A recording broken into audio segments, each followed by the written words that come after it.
Welcome to the Creation Innovation Podcast. I'm your host, Elizabeth King. Together, we'll have conversations with incredible human beings who have taken their creative outlet and turned it into something innovative. From people leaving the corporate world to be 8-figure entrepreneurs to people who have created books, created a family, or just creating to have fun in the world. We are all in a journey to create something amazing in our lives, and I hope that you find some inspiration of your own here. This is the Creation Innovation Podcast.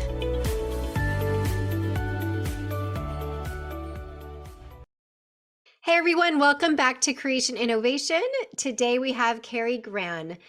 Having no background in digital or skincare, Kari jumped into the competitive beauty industry 10 years ago and has never looked back. The former real estate agent had to learn everything by doing, proving there is no better teacher than necessity. It was hard, there were mistakes, but they excelled. Their easygoing attitude coupled with fierce devotion to a set of powerful values have been the secret sauce to their clean beauty company and for their happiness. So welcome, Kari. I love that. Thanks, Elizabeth. Nice to be here. So first of all, tell us about your skincare company for anybody who's listening who doesn't know. Okay. So fundamentally, it really boils down to a few key fundamentals in skincare itself. And that for us is to cleanse, hydrate, protect your skin with sunscreen, and then go on with your life. Okay. So we really focus on dry skin first and foremost. And that really is rooted in, I have autoimmune thyroid disease that I was diagnosed with at 29. And so when I was very young, I had really dry skin as a result of that. But then, as I approached. And did they tell you then that could be a symptom? No. Okay. No. I was going to say, wow, that's impressive. I've never heard that before. No, that would have been great. So essentially, most if not all people that have some form of hypothyroidism, and in my case, I have Hashimoto's, which is the autoimmune form, you get dry skin, dry hair, dry eyes, like dry. And so that coupled with getting older and going through perimenopause early as a result of having autoimmune. I also have Graves' disease, which is the hyperthyroid end of thyroid disease. So I have both that competed with each other for a long time. And so, I always had dry skin, but then when my estrogen levels dropped, did I ever have dry skin? Okay. And so that is our focus is, I'd say our core group are women over 40. And estrogen receptors are in almost every cells in all of your body, and they help with moisture regulation. So that can even cause dry eyes, dry hair, dry skin. And so I just kind of have a double whammy. So the focus for me has always been that, and with a really simplified routine, as I mentioned, cleanse, hydrate, protect, and go, because skincare I think is important, but for us, it's not the most important thing in our lives because we have a lot of other things going on. And really focusing also on the quality of the ingredients. So we're primarily anhydrous, which means we don't add water to the line. Water is great for drinking, but when it makes up 70 to 90% of your skincare, it's, that's where, again, it's difficult to retain the moisture levels in your skin. So, so that's kind of the longer 2-minute elevator pitch. Which I love because there's so many aspects of this that I want to dig into. I am like the self-confessed, do not know the first thing about skincare. I'm the worst. I won't even tell you what I do. The one thing I can say that I do is sunscreen every day. Good. And even that's that is like you can do. My cheap, oil Olay, and that's it. So I will say though, as I've gotten older, and I feel like that really happened fast for me, where people were like, oh, you never age. And then all of a sudden, kids, stress, old, oh, okay, here it is, like knocking on my door very quickly. Now it's like, okay, I better pay attention to all this stuff that people have been doing for so long. And being over 40, or now well over 40, where do you go from here, right? Of when you're in my situation of like, oh my gosh, I should have been, wish I would have done, et cetera, et cetera. Is there Well, any way to go back to a certain degree and, fix it, I guess? well, I don't think first and foremost, A plus plus for you for wearing sunscreen. Because if you're going to do anything, that is the best possible thing that you can be doing for your skin every single day of the year, rain or shine, Yeah, even if you're sitting inside, because right. by a window, you're even getting that sun damage that you get from UV light. So, I can only and imagine if it's I hadn't worn sunscreen all these years, how right, and how it's never really too a late. problem I'd be into. Yeah, and it's never too late to start. Honestly, it's never too late. And really, I mean, you're kind of speaking our language, and we most of our customers too are like, "Oh, I missed the whole skincare thing. Like, where do I start? What do I do?" And that's why I think it's so important to focus on the basics instead of getting overwhelmed with all of the latest trendy fad, this hot ingredient, this, that, or the other thing. Really, if when your skin is hydrated and moisturized, and your barrier is happy, everything else is golden. It's good.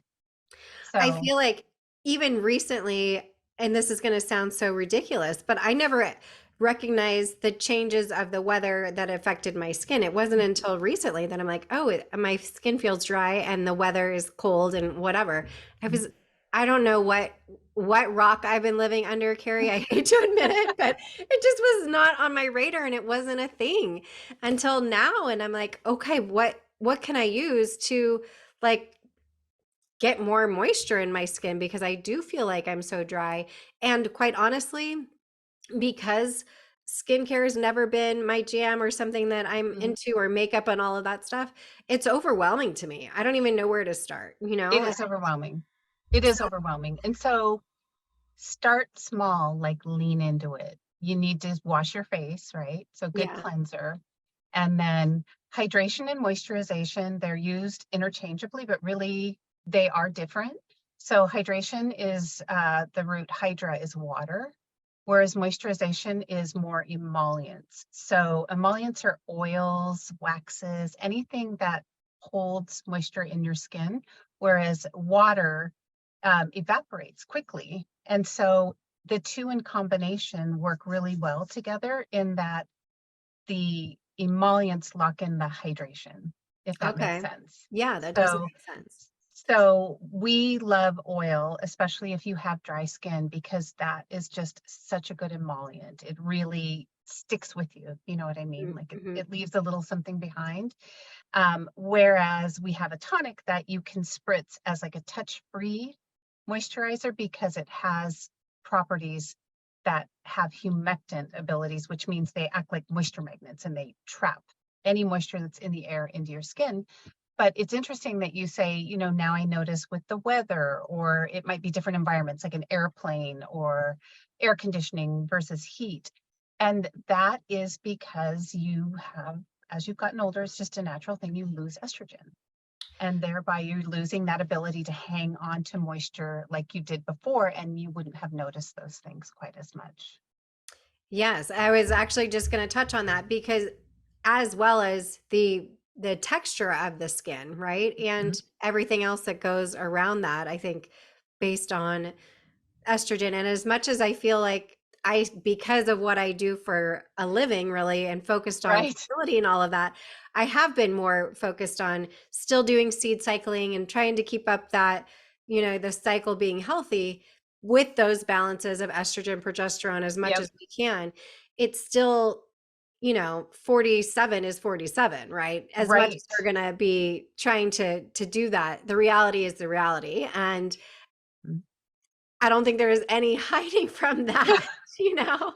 No, and I mean, because you're so well versed in that world of hormonal change that revolves around fertility and pregnancy, it's it's really what similarly happens when you shift from perimenopause to menopause. You have these like peaks and valleys of high, low, high, low, high, low. And then once you're postmenopausal, it's just kind of low. Right. And so that's when that dryness really starts to present itself in a way that you haven't experienced Yeah. in the Okay. past. Yes. But So, all is not lost. So there's a lot of things you can do. okay. Oils are great, and like what you eat is also so important. Like Hmm. good healthy fats, it's kind of like moisturizing from the inside out. It's a Yeah. thing. What you eat matters, right? It's so true. Yeah. As much as we like want to try to avoid that, it all Yeah. comes back to it always, There's no silver bullet. natural There's no foods. magic pill. Yeah. It just doesn't exist. It's a combination of things. And so when you're saying, good quality cleanser and that sort of thing, Hmm. how do we know what's good quality versus bad quality? I feel like there's a lot of those, there's so much out there, like I Right. mentioned. And again, because I am all about keeping your body healthy for your cycles, your fertility, your hormone health as well, those hormone disruptors live in a lot of these, skincare, health, Right. hair stuff, like everything really. Yeah. Um, so how do people recognize, okay, this is actually a good, healthy cleanser versus no, it's not so good. You might want to avoid that because there's some toxins in it or whatever it may be. Right. So what I would say, there's a couple of really good databases that consumers can tap into. One is the Environmental Working Group. They have one called Skin Deep, and it's a database of products that it's a voluntary registration system, but they not only catalog products and rank them in order of, clean to maybe not so clean, but they also have ingredients. So if you were wanting to look at a specific ingredient and where it ranks and how it works in the system of clean to not clean, Hmm. that's an option. There's another one called the Good Face Project. There are many now. So Okay. I would say the Environmental Working Group, Skin Deep, was the first one on the scene, and it's a lot of people refer to it. They also publish the Dirty Dozen. It's like the fruits and vegetables that are the most heavily sprayed with pesticides. The Right. Clean 15 and the Dirty Dozen, I think, is what it is. Hmm. And so that's a really good place to start because, as you mentioned, there are ingredients in the personal care world that have been deemed endocrine disruptors. And so endocrine is just another word for hormone. Hmm. And for me, when I started on this journey, it was synthetic fragrance, contains phthalates typically, and those are known disruptors. Oftentimes, the paraben family can be known as endocrine disruptors. So I just started there and try not to get scared, number one, because the personal care industry is not out to get you. But pick something and start small. Otherwise, you will get overwhelmed. So for me, it was parabens. And in that respect, they're a really great multifunctional broad spectrum preservative. And so when there's a lot of water in a product, you have got to preserve it with something, or else mold and bacteria are happily invited to the game. So for me, it was really like, oh, what could I use in lieu of things that are heavily water-based? Or once I started reading, just like my food labels, once I started reading ingredient labels, it narrowed the playing field because that was about 15 years ago. So the choices were not what they are today. So the Hmm. good news is today there's a lot more education out there and it's easier to find something that will work for you. But when I found oils, it was a game changer for dry skin. And because they're anhydrous or they don't contain water, it kind of eliminated that whole category of things that I wanted to avoid anyway. Hmm. And I am not the inventor of oils in skincare products. Like women in other countries have been doing it for hundreds of years. It's just America was a little slower to catch on. But I think once you try it and get over the whole oil phobia. I'm a little bit older than you, so I grew up in the whole oil-free, fat-free generation of don't put oil on your skin and don't eat fat. And what I would think, okay, if I'm using oil-based skincare, my skin is going to be oily and greasy, and Oily. I'm going to look so gross, Hmm. right? Is that Hmm. not the case? That is not the case. Not Okay. all oils are created equal. And so I think like my growing up, a lot of the oils used in skincare were mineral oil, baby oil, petroleum based. So they have a big molecular structure, and that means they sit on top of the skin, a little bit like wrapping it in saran wrap. And your skin is a living, breathing, well, not, don't take me literally, but your skin is your body's largest organ. Right. And so it's meant to absorb and excrete. And if you saran wrap it, it cannot do either one of those things. And that's when barrier disruption can happen. So there is a time and a place for something that's an occlusive, like a mineral oil product, like if you have an open wound and you need to seal it off for a little bit. But overall, you want things to breathe. And so plant oils are really great for that because they run the gamut in size of molecule. And so that is kind of how they feel on the skin, if that makes sense. So something with a big molecule like castor oil is gonna feel thick and viscous and heavy and doesn't ever feel like it absorbs. But something more lightweight, like say almond oil, will actually absorb quite nicely into the skin. And so the other thing is a lot of people with oily skin use products that ultimately end up stripping their skin. So then it tells the skin to produce more oil. So they strip it, it produces, so you get into this cycle of overproduction. Whereas oils, especially for cleansing, are really nice because they help balance out that oil production. They clean the skin without stripping it of its own natural oils. And if you don't strip it, your body doesn't get the signal to like make more oil. Got it. It's a lot, but now I'm motivated to look into this a little deeper. So specific to skincare for women over 40, why is that different than somebody who's 20? Ultimately, it boils down to the dryness in the skin. Okay. You know, like I said, I had dry skin like forever as a part of my thyroid stuff. Right. So had I not had that, I don't think I would have ever dealt with it. I never had oily skin, even as a teenager, like never had too much oil, never had oily hair. It was just always, I was on the dry cycle from birth, I think. And so it just depends, but over 40, most women are headed down the perimenopause menopause path. And that means less estrogen. So are you saying though that your guys' skincare has more X in it to counteract the lack of estrogen in the skin? No, so an oil is because it's an emollient. So it's just more oil, I guess, is what you're saying. It's great at when you need moisturization, whereas a gel or a really lightweight lotion is going to be so heavily formulated with water that it's going to dry down really fast, and then it just isn't going to linger. And so those are great options for people who deal with oily skin. Or they don't, if you have dry skin. It's not really, do I have dry? There's no question mark over that. It's really a known thing. And especially like a really good test is to tent your skin on the top of your hand. And if you're not drinking enough water, your skin won't spring back. It'll kind of stay where you pinched it.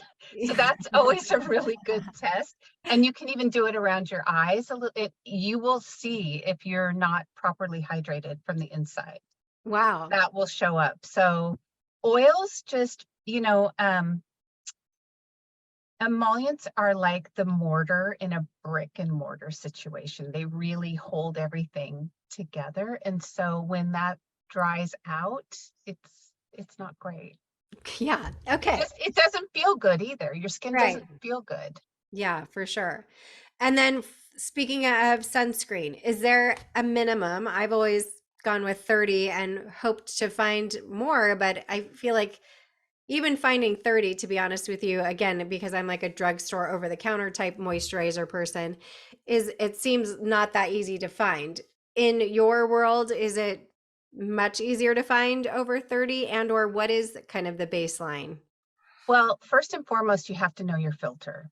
And what I mean by that is sunscreens will have an active ingredient, Mm-hmm. and they can be a mineral, which is something that sits on top of your skin, zinc oxide and titanium dioxide, or they're a combination of chemical UV filters that in combination create a broad spectrum, which means UVA, think UV aging, and UVB, think UV burning, the rays that burn you.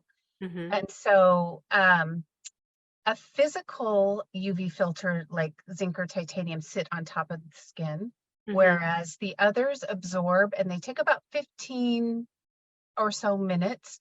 And then what they do is they pull the rays in, they scatter and deflect them and break them down. So depending on the filter that's in your product is how long Okay. it lasts and you need to reapply it. So it's Okay. ultimately, dermatologists recommend at least, I've heard some say 15, some say 30, but the difference in UV protection isn't like 50% versus 100%. It's an SPF of 15 blocks about 93% of the rays, whereas a 30 goes to about 95, 96, and a 50 goes to 97. Nothing is 100%. Mm-hmm. And so it's really about reapplication. And if you're out during the hours, you're in California, I'm in Seattle, so we have very different climates. And I think most people think, oh, the sun's out, I need to wear sunscreen. But really, you need to wear it all the time, Yeah. every day. I try to, my kids are very young and they see me doing it every day, no matter what, rain or shine. Mhm. And they're, you know, at first we're very confused, like, well, it's raining. Why are we wearing sunscreen? I'm like, you have to wear it every day, you know, you have to. Yeah, Almost like a panic situation, right? If there's one thing you do, you brush your teeth and you wear your sunscreen.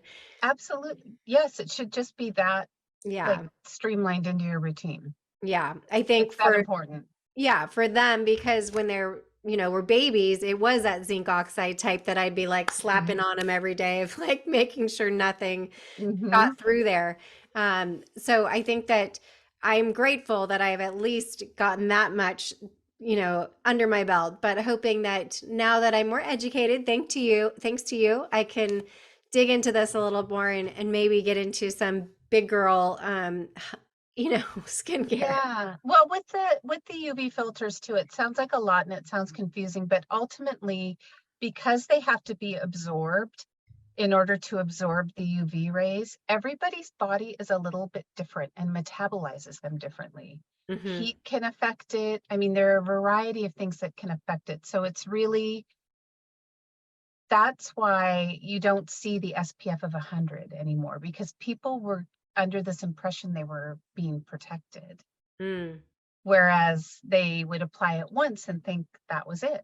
You know, I'm Yeah. good. It's 100. How can I not be good? So Yeah. that's why you don't see that anymore. And while a 30 is really good, it doesn't, in my mind, I don't think a 50 is like leaps and bounds better. Yeah. It's funny. You just reminded me now compared to growing up when I was younger. Yeah, you would get upset when you burned, but then you'd be like, oh, it's going to turn into a tan. Yeah. Now it's like tragic if Yeah. I get burned or my kids get burned or somebody. It's like, you know, I'm so angry with the school or whoever. Like, how dare they like let them get burned? You know, it's really has changed over the years. I feel like this perspective Oh, our skin and protecting it. yeah, 100%. And, the risk skin cancer has Yeah. gone up, and I'm really glad that just the everyday wear of sunscreen has become a lot more commonplace Yeah. and not just, oh, I need to wear it when I'm on vacation Right. in the Yeah, sun. for sure.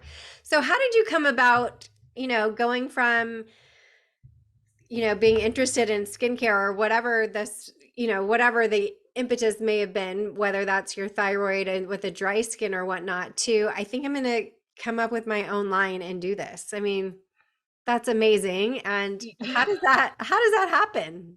Well, it happened because I love the category. I was super interested in it. And then when I kind of moved over into the space of, like what ingredients that were important to me, that's when I started doing formulating for myself. But And I even that, hadn't, people start looking at ingredients. They're not like, oh, I think I'm going to make my own. You yeah, know? How does that happen? I don't know. That is a really good question. It just happened. But what's even stranger is that it happened for me and it was just for me. Okay. Um, and I ended up leaving a career I'd had for close to 20 years just due to burnout, really, and took a year off. And I had made lip product for about 20 years, just for a fun thing, and handed it out at Christmas. And so my now business partner, she and I were both real estate agents in the same office and worked on a charity foundation for the company we worked for together for about 10 years. And we did yoga together. And when I left that year, I gave her the line that I'd formulated for myself. And I had written up this little funny thing and like, oh, I'll make you more. And ha ha ha, isn't this funny? And she was like, hey, you don't have a job. And I really like this. So we should do this because we know a lot of women that we could get their feedback on it. And if in the interim you find a job, then okay, but I kind of want to do something else. So that's how it started. It wasn't, Okay. oh, I'm going to make a skincare line and oh, I'm going to sell that line. That was not even close to Okay. the But story. even still, so you're like, I'm going to make some lip product.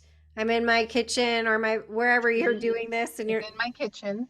and you just continued to, okay, maybe what was the next thing after lip stuff that you started to try to So I make? did facial oils. So I worked Okay. with and in fact, the serum that I formulated is the serum that is today, 12 years later. Wow. So it's never changed. So when I gave her all of these things, and she said, but at the time I was 43 and she was 10 years older than me, 53. So we were the perfect focus group for this because we were of the right age and we liked the simplicity of it. And whereas I was into the category and thought, oh, let's try this, let's do that, she was just like, just give me something that works. Like, I don't want to try new stuff. I just want to use something that I like.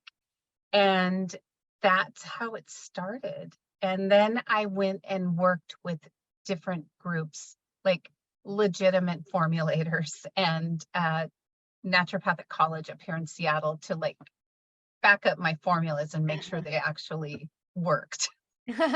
So I started a little bit in reverse, but I tend to do things like that. That's just my thing. And did it seem that it was easier than you expected to go down this road, or was it harder in Mm, hindsight? Maybe because you did do it backwards, maybe you didn't recognize the hurdles that may yeah, have been coming. I think because of what I had done for so long was problem solving. My job was primarily like writing a contract was the same, but problem solving it to closing was always different. And there was no real like book that I could just go to and figure it out. I had to work with people. I had to ask a lot of questions. I had to reach out. And that's the same thing I've done here is I have the ability, I've made friends in the space and other brand founders are really happy. We're really happy to help each other. I love that. That's so Yeah, awesome. To be, it's I feel like now to be in an area where people are lifting each other up instead of seeing each other as yeah. competitors and all the other craziness makes such a difference. It does because, we just believe all ships rise with the tide. And I think because these were like our second and third act careers, Mhm. we'd done the like people pleasing, working with mean people, we just didn't want to do that anymore. Right. And so it's different to come to a business at a later stage Yeah. with a little more life experience Right. behind you. And also, I feel like marketing a product is probably very interesting than marketing a service or something else. I have friends that have product-based businesses, and they're telling me all the time, it's more difficult than you would think Hmm. because there's so many different aspects to think about. And I feel like this industry that you're in, well, a lot of industries are competitive, but there's so much going on there, and There is. like I said, for me, it's quite overwhelming. But at the same time, how did you keep that like having your niche and knowing, yes, there's a lot out there in the market, but I Mhm. feel really convicted that this is something that we need to keep going forward with. Where for somebody who's kind of in the throes of it all right now, feeling that way, Yeah. what advice would you give to them? First and foremost, you can't be all things to all people. And I think that is a mistake I made in my very early years in my first career because Hmm. I was big time into pleasing everybody. And you can't do that. You dilute your message, number one. And so for me, it's really my favorite thing to do is to work with a woman who's never really gotten into skincare, doesn't know where to begin, because she's not inclined to walk into a department store and go up to a makeup counter or a skincare counter and say, "Can you just tell me what to do?" Hmm. And because our messaging from the beginning has been so different, it's not, "Oh, there's something wrong with you and you're getting old. Here, come here, we'll fix you." I Hmm. have gone to trade shows early on, and there will be a bunch of old guys in khaki pants, and they're like, "Come here, let me fix your eyes." And I'm like, "No, no, no, no, no." That so it's really like we kind of take a no BS approach to it, and we focus on, like I said, you cleanse, hydrate, protect, and then you go on with your life. Because honestly, if all the promises that were made with beauty products actually happened, there'd be like one brand selling to everybody. Right. It's so true. I've never thought of it that way, but yeah, you're right. I mean, I'd be on a desert island, eating peeled grapes because I invented something that everybody could use and it did exactly what it said. So with kind of turning things on its head and saying, how about we focus on um, health of your skin instead of like youth and perfection, which are really not attainable It's things. not. That's why I It's said, just like, not. it is what it is at this point, I feel like. Yeah, it is what it is. And when a 19-year-old me spends their last $40 on anti-aging eye cream at the Lancome counter, that's a problem. I think it's a big problem. It's like I didn't need that at that stage in my life.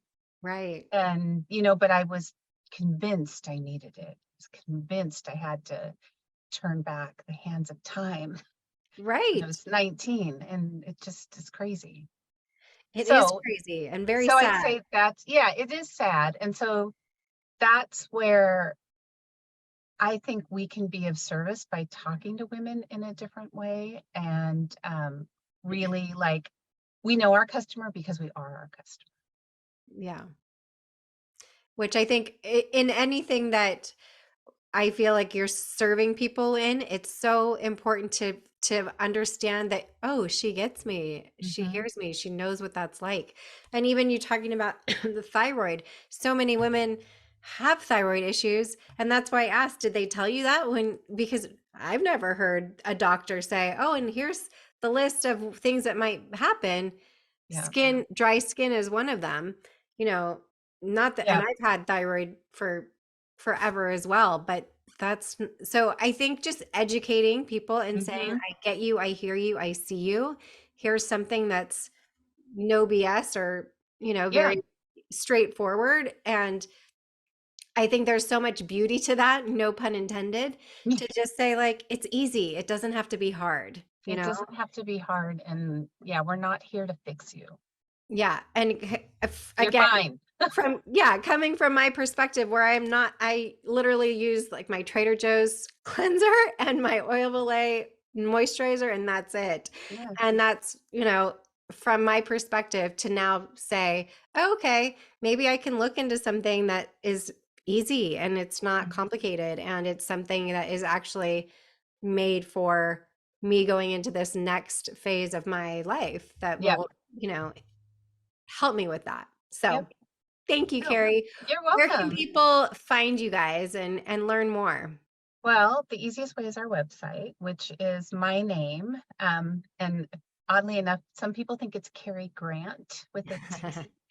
There's no T. So it's just KariGran as in Nancy, KariGran.com. We've got Fantastic. lots of information. I can't wait. I can't wait to dig into more of this. So thank you so much for being here. You're welcome. Thank you.